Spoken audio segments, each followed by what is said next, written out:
Kita tahu bahwa wabah yang menyebar di seluruh dunia telah membuat kita kehilangan banyak hal.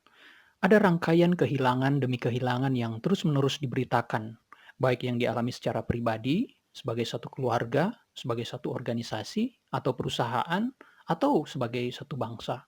Ada yang kehilangan pekerjaan karena PHK yang terjadi, atau mungkin juga masih memiliki pekerjaan tetapi kehilangan sebagian pendapatannya karena pemotongan gaji. Sebagian lagi kehabisan tabungan karena harus dikuras untuk menutupi kebutuhan yang tetap ada meskipun pendapatan tidak ada lagi atau berkurang. Bukan hanya para pekerja atau buruh, para pengusaha juga kehilangan pendapatan dari bisnis dan usaha mereka yang berhenti beroperasi karena wabah ini.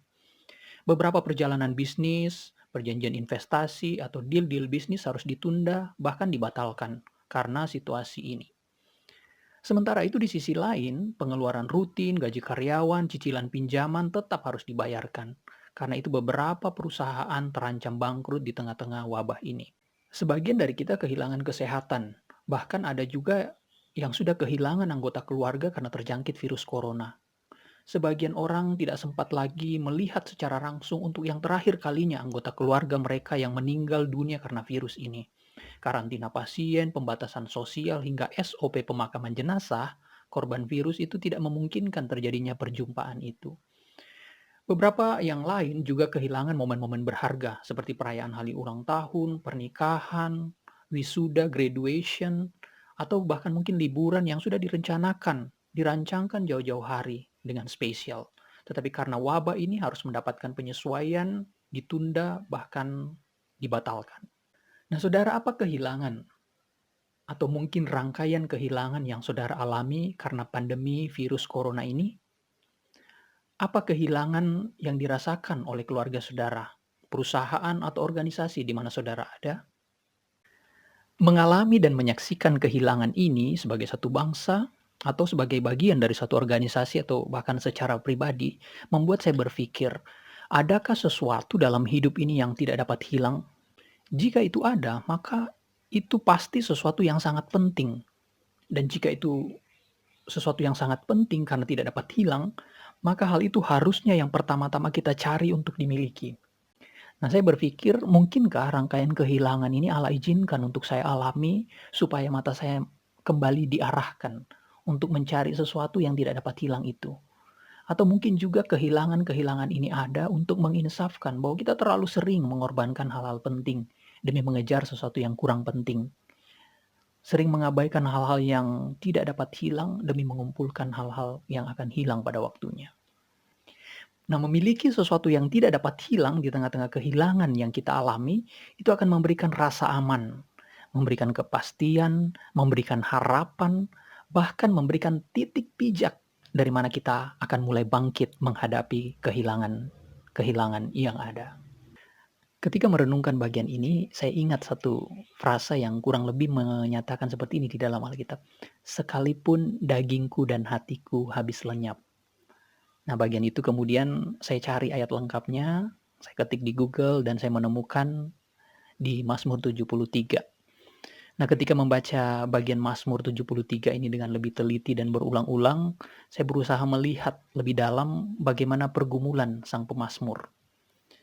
Di dalam Mazmur 73, Asaf sang pemazmur melihat keberadaan dirinya, kekurangan-kekurangannya, keterbatasannya, bahkan kehilangan yang dialaminya.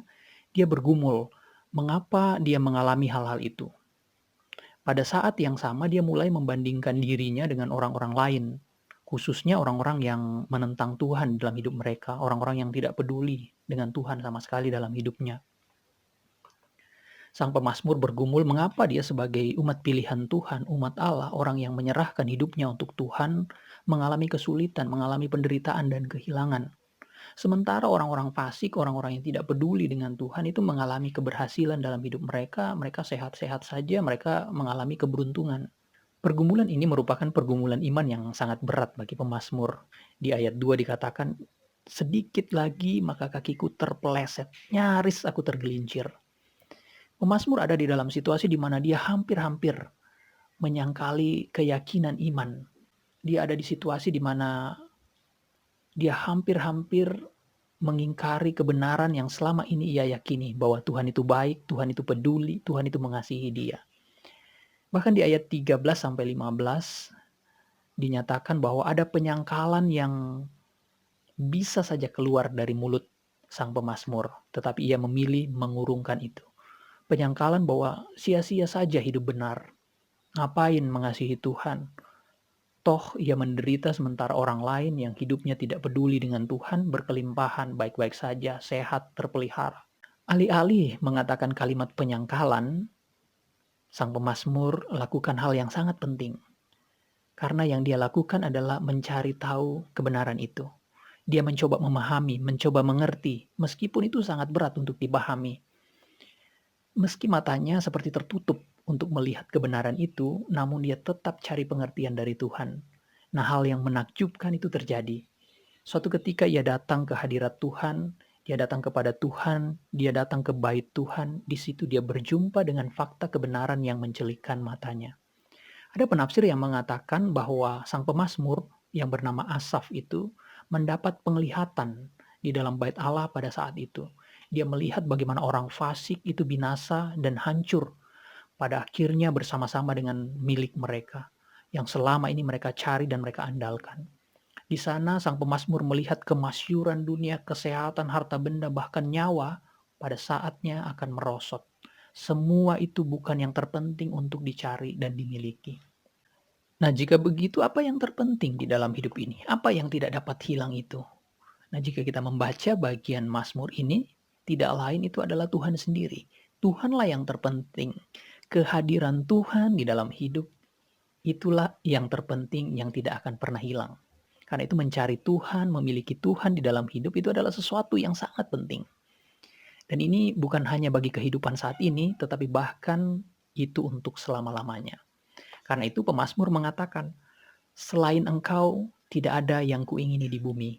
Sekalipun dagingku dan hatiku habis lenyap, bagianku tetaplah Allah selama-lamanya. Pemazmur menyadari bahwa milik yang paling berharga adalah relasi dengan Tuhan. Yang lain bisa saja hilang, bahkan hidupnya sendiri dapat berlalu, tetapi Tuhan tetap bersamanya selamanya. Tatkala sang pemazmur memiliki Tuhan dalam hidupnya, dia mendapat kekuatan baru. Ada pengharapan, ada sukacita di tengah-tengah keterpurukan yang dialami. Dia tahu tempat perlindungannya abadi bersama Tuhan. Kehadiran Tuhan, penyertaan Tuhan, janji perlindungan Tuhan dan kebaikan Tuhan itulah yang menjadi titik pijak akhirnya untuk bangkit menghadapi kehilangan-kehilangan yang ada. Saya membaca satu buku Menemukanmu dalam Kehilanganku yang ditulis oleh Pendeta Yohan Candawasa. Dalam buku itu dinyatakan kehilangan juga membiarkan kita dilucuti dari ketergantungan kita pada keluarga, pada keberhasilan, pada harta, pada kesehatan, dan sahabat. Di sana dinyatakan bahwa ketelanjangan dan kehabisan kita merupakan jalan yang membawa kita kepada yang lebih besar dari segala sesuatu, yaitu Allah sendiri. Seringkali kehidupan spiritualitas kita, kehadiran Tuhan dalam hidup kita abaikan demi mencari sesuatu yang dapat hilang. Kita menginvestasikan banyak waktu untuk mencari uang, untuk membayar asuransi, makanan higienis, supaya kesehatan fisik kita terjamin. Tetapi kita mengabaikan kesehatan makanan rohani. Kita terlalu sering sibuk mengusahakan tempat tinggal di dunia ini, tetapi kita mengabaikan pencarian akan tempat abadi di surga. Kehilangan-kehilangan ini pada satu titik mengajak kita berpikir, merenungkan dan mengarahkan hati kita, merindukan lagi sesuatu yang bernilai kekal yang tidak dapat hilang itu, yang akan menjadi bagian kita selama-lamanya. Itulah yang terpenting, jangan sampai mengabaikan hal itu. Bagian lain dari firman Tuhan menyatakan, carilah dahulu kerajaan Allah dan kebenarannya, maka semuanya akan ditambahkan kepadamu. Kalau hari ini kita masih memiliki harta, itu baik. Kalau hari ini kita masih memiliki rumah, bersyukur. Kalau memiliki bisnis, masih punya pekerjaan, kita bersyukur. Tubuh yang masih sehat, masih bisa hidup, maka ingat untuk cari Tuhan dengan segenap hati. Karena itu bagian terpenting yang tidak akan hilang ketika semua yang lain hilang. Semoga masa-masa sulit ini bisa kita lewati dengan pemaknaan yang dalam setiap hal yang kita alami. Tuhan memberkati.